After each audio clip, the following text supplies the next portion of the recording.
नमस्कार, आप देख रहे हैं दार्शनिक भारत लाइव। मैं अमरीश कुमार सिंह।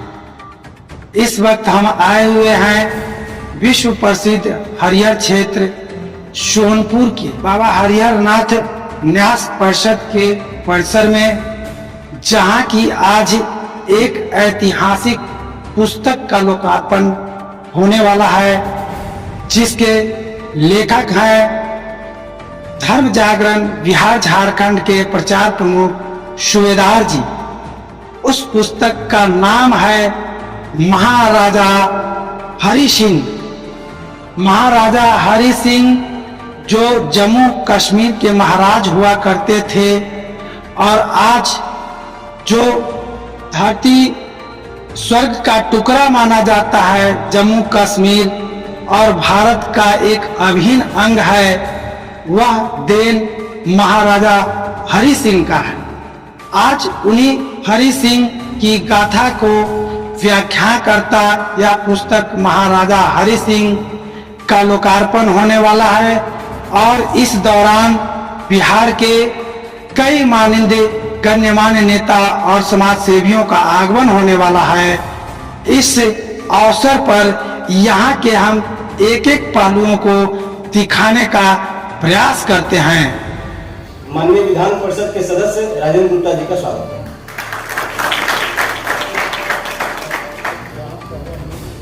देख रेख और सारी व्यवस्थाएं सत्येंद्र भैया के द्वारा की जा रही है।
सारी चीजों को लागू करने वाले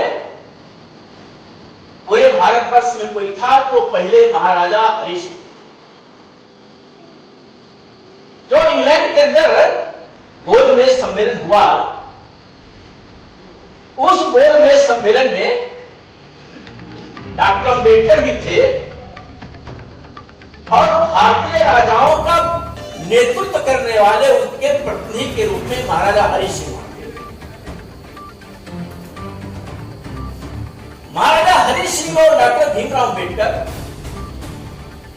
लगभग 1 महीना साथ रहते हैं इंग्लैंड के अंदर। अभी मिलता है तो ये वामपंथी इतिहासकारों ने, विदेशी इतिहासकारों ने, कांगी इतिहासकारों ने लिखा। हमारे यहां कहीं कोई भेद नहीं है। हमारे किसी ग्रंथ में जब कोई सम्मेलन में अंग्रेज ये चाहते थे शिक्षा में गड़बड़ी किया, भारतीय इतिहास को जो है गलत तरीके से पेश किया, क्योंकि इतिहास का कोई पन्ना ये नहीं कहता कि महाराणा प्रताप अकबर से कोई युद्ध हारे होंगे। इतिहास का कोई पन्ना ये नहीं कहता कि राणा राज सिंह औरंगजेब से कोई युद्ध हारे होंगे। लेकिन वामपंथी विश्वविद्यालय के दो सचिव भी है।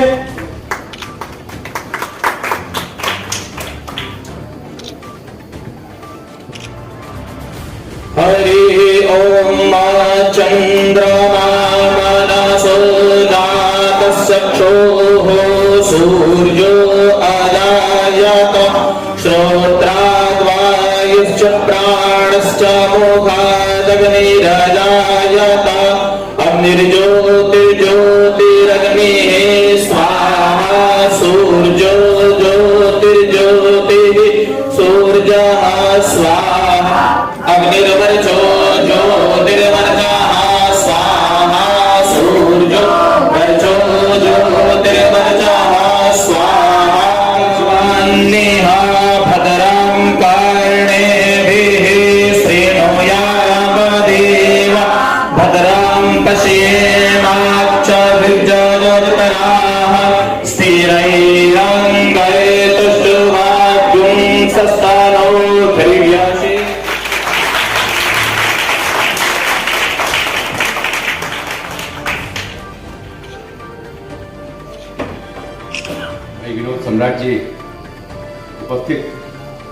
के अनुमंडल पदाधिकारी, अनुमंडल पुलिस पदाधिकारी, यहाँ के थानाध्यक्षा, उपस्थित सभी गणमान्य व्यक्तिगण, नौजवान साथियों, यह कार्यक्रम इतिहास के पन्नों से किस तरह से दोहराया जा रहा है कि इतिहास के पन्नों किस तरह से बदला गया। ये सच है कि हम लोग भी जानते हैं, मैं भी सुन रहा था इनकी बातों को, कि इतिहास में जो कुछ दर्शाया गया वो सही नहीं है, और जो कुछ बताया जाता है, अगर गलत जानकारी दी जाती है हम लोग उसी बात को पकड़ कर चलते हैं। अभी राजेंद्र बाबू ने बताया कि हर चीज़ में हम लोग गूगल बाबा को सर्च करते हैं। अभी कुछ दिन पूर्व सोनपुर मेले का ही उद्घाटन हुआ है। उस मेले में लोग सोनपुर मेले के बारे में जानकारी ले रहे थे। मेरे बगल में माननीय बैठे, वो देखना चाह रहे थे कि सोनपुर मेले की शुरुआत कब से हुई, इसकी जानकारी भी गूगल के पास नहीं थी। लेकिन ये नहीं कह सकते कि गूगल को हम गलत कह रहे हैं। लेकिन हाँ, हर चीज़ के पहले, हर पहलू के पहले एक चीज़ हम लोग को ये जरूर जानना होगा कि इतिहास में इसका क्या मामला था। जो लेखनी, उस लेखनी में कम्युनिस्ट विचारधारा के जो लोग थे, उनकी बहुत बड़ी योगदान रही है। वो बहुत अहम योगदान उन्होंने निभाया है। मैं जहाँ से पढ़ा और बढ़ा, जवाहरलाल नेहरू विश्वविद्यालय से, वो कम्युनिस्टों का गढ़ माना जाता था। और वहाँ पे किस तरह से बच्चों को, जो नए लड़के जाते थे, खास करके जो नए बच्चे होते थे फर्स्ट ईयर के, जैसे हम लोग गए, उनको किस तरह से भरमाया जाता था धर्म के नाम पे, जाति के नाम पे। इन सब चीज़ों को तो मैं आपको बता दूं, मैं राजनीतिक परिवार से, मेरी तीसरी पीढ़ी राजनीति में, मेरे दादाजी, मेरे पिताजी और मैं खुद राजनीति में। कभी जब तक मैं पटना में रहा, मुझे जात और धर्म के बारे में पता नहीं, जात क्या होता है, धर्म क्या होता है। मेरे घर का जो माहौल था इस तरह का। और मैं जिस विधानसभा क्षेत्र से भी चुनाव जीतता हूँ, वहाँ पे अगर अल्पसंख्यक अगर पूछा जाए किसी जाति का, तो मैं अपनी जाति का बताता हूँ। 6000 मेरी जाति के लोग वहाँ हैं, और वहाँ से मैं तीसरी बार निर्दलीय चुनाव लड़ा।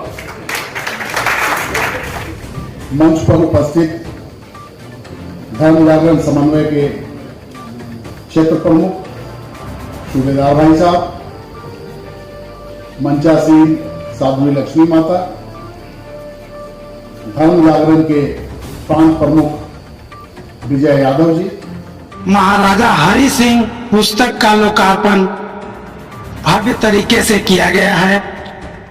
और इस समारोह के मुख्य अतिथि, मुख्य वक्ता हमारे बीच मंत्री सुमित कुमार सिंह है। सर, आज इस अवसर पर आप क्या कहना चाहेंगे? इतिहास के चीजों को वर्णन करना और उनकी जानकारी नई पीढ़ी को देना, ये सूबेदार भाई साहब के पास जितनी भी जानकारी थी राजा हरि सिंह के बारे में, और वो जिस तरह से जम्मू कश्मीर के अधिनायक रहे, उनकी जीवनी पे, उनके बारे में जो नई पीढ़ी है वो जानकारी देना, उसकी इस पुस्तक के माध्यम से उनके बाद नई जानकारी आएगी। और उनकी क्या की कीर्ति थी, उस कीर्ति को लोग जान पाएंगे। और इसमें सूबेदार भाई साहब ने उनके बारे में, उनकी जीवनी के बारे में एक एक चीज को वर्णित किया है। उन सभी चीजों को जो नई पीढ़ी है वो पढ़ेगी, तो वो उनके बारे में जानेगी कि इतिहास में किस तरह से चीजों को भरमाया गया, गलत चीज तरीकों से दर्शाया गया। उन सब चीजों का बखान ये खुले रूप से इस पुस्तक में है। सर, इस मंच पर जहां एक तरफ कल प्रेस दिवस के अवसर पर पूरे देश में प्रेस मीडिया के रूप में समारोह मनाया गया था, पर इस मंच से किसी वक्ताओं ने एक भी प्रेस मीडिया को संबोधन नहीं किया। क्या कहना चाहेंगे? क्या प्रेस मीडिया शून्य हो गया है? ऐसा नहीं है। देखिए, हो सकता है कि लोग अपने व्यस्तता के कारण चूक गया हो, उसको ये चूक कह सकते हैं। प्रेस मीडिया को तो देखिए, प्रेस मीडिया तो हिंदुस्तान का चौथा स्तंभ है, इसको कैसे आप छोड़ सकते हैं? आपने अभी भी, हमने देखा कि हमने भी बोला प्रिंट मीडिया मल्टीमीडिया के साथीगण, हमने भी बोला अपने संबोधन में, तो ये तो नहीं छोड़ा, वो तो चौथा स्तंभ है, ऐसा कुछ नहीं है। और ये ना सोचा जाए कभी, आप तो मीडिया के साथी, ये ना सोचा जाए कि हमारा नाम नहीं लिया गया। आप नहीं लेने के बाद भी आपके अलावा कुछ नहीं होगा। के द्वारा लिखा गया महाराजा हरि सिंह इतिहास, उस चीजों को आपने उजागर करने का प्रयास किया है। इसकी प्रेरणा आपको कहाँ से मिली सर? मैं जम्मू कश्मीर एक बैठक में गया था, जम्मू में, और उसी दिन राजा हरि सिंह का जो है जन्मदिन था। जम्मू की सड़कों पर 50,000 लोगों से ज्यादा थे। मुझे पहले बताया गया था कि राजा हरि सिंह लोकप्रिय नहीं है, लोकप्रिय नहीं, ऐसे लोग बताते थे। राजा के बारे में बहुत गलतफहमी भी जो है थी, लेकिन जो लोग कहते हैं कि उन्होंने विलय पत्र पर सिग्नेचर देर में किया, ये गलत समाचार है। उन्होंने पहले ही किया, लेकिन जवाहरलाल नेहरू ने डिलेट किया, उसे लेट किया, क्योंकि वो ये चाहते थे कि शेख अब्दुल्ला के द्वारा शासन हो। हाँ, तो ये उठा, लेकिन महाराजा राष्ट्रवादी थे। और वैसे तो आप बात करेंगे तो जोधपुर ने विलय पत्र पर कब सिग्नेचर किया? हैदराबाद ने तो किया ही नहीं था, जूनागढ़ ने तो किया ही नहीं था, लेकिन महाराजा ने पहले कर दिया था। महाराजा के ऊपर गलत आरोप है सारा का सारा। तो इसलिए वास्तव में वो हमारे मन में बात थी कि महाराजा के बारे में लिटरेचर भी कम है, कुछ जम्मू कश्मीर में तो बिल्कुल भी नहीं है, लेकिन कुछ राजस्थान में कुछ जगह जहां पर है, तो यहाँ हमने एक छोटा टुकड़ा लिखने का प्रयत्न किया। जैसा कि आपने देखा कि आज पुस्तक महाराजा हरि सिंह के व्यक्तित्व और चारित्रिक गुणों को लेकर के लोगों को में जागृति लाने के लिए और इतिहास पर खोजों के साथ सूबेदार सिंह ने जो पुस्तक का लोकार्पण करवाया। फिर मिलते हैं इसी तरह से अगले खबरों के साथ। जय हिंद, जय भारत।